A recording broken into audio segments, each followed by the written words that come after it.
tó mo kí yín o, ẹ ṣé tẹ́ tẹ́tí sí mi. Èmi náà ni o, èmi tiyín ní tòótọ́ àìtàlẹ̀ abiyamọ. Èmi àìtàlẹ̀ abiyamọ kí gbogbo ẹ̀yin akéde mi tèwe tàgbà káàbọ̀ sí abala Mofeko Ede Mi nítorí kíkọ́ ni mímọ̀. Àkórí ẹ̀kọ́ òǹkà wa lénìí ni òǹkà láti ọ̀tàlénígba-lé-kan títí dé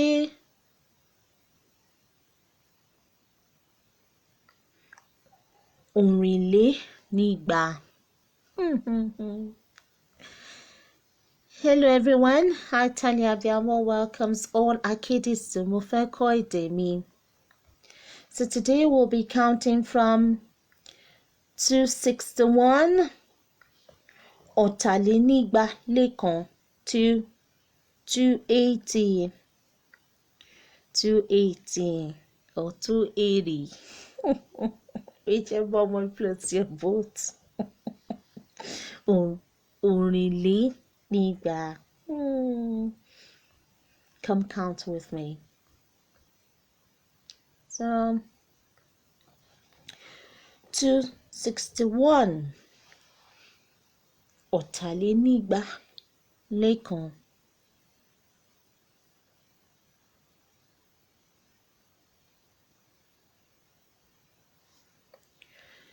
262 ọ̀tàlénígba-lé-méjì. 263 ọ̀tàlénígba-lé-mẹ́ta. I take it again. 261 ọ̀tàlénígba-lé-kan.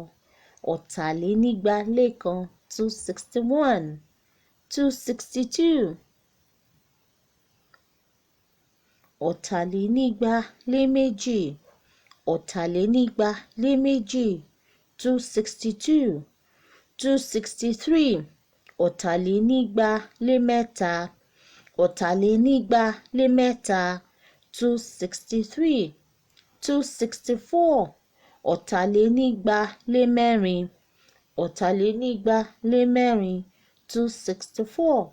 265 ọ̀tàlénígba-lé-márùn-ún.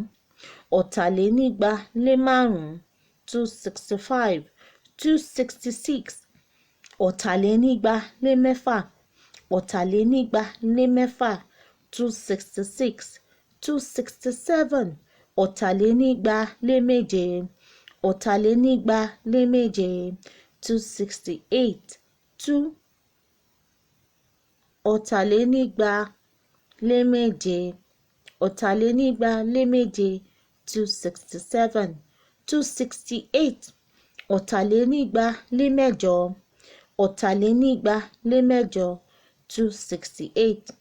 269 ọ̀tàlénígba-lé-mẹ́sàn-án. ọ̀tàlénígba-lé-mẹ́sàn-án. 269. 270 ọ̀tàlénígba-lé-mẹ́wàá. ọ̀tàlénígba-lé-mẹ́wàá. 270. 271 Orìnlénígba-dín-mẹ́sàn-án. Orìnlénígba-dín-mẹ́sàn-án. 271. 272 Orìnlénígba-dín-mẹ́jọ. Orìnlénígba-dín-mẹ́jọ. 272. 273 Orìnlénígba-dín-méje. Orìnlénígba-dín-méje. 273. 274 Orìnlénígba-dín-mẹ́fà. Orìnlénígba-dín-mẹ́fà. 275 Orìnlénígba-dín-márùn-ún. Orìnlénígba-dín-márùn-ún. 275. 276 Orìnlénígba-dín-mẹ́rin. Orìnlénígba-dín-mẹ́rin. 276. 277 Orìnlénígba-dín-mẹ́ta. Orìnlénígba-dín-mẹ́ta.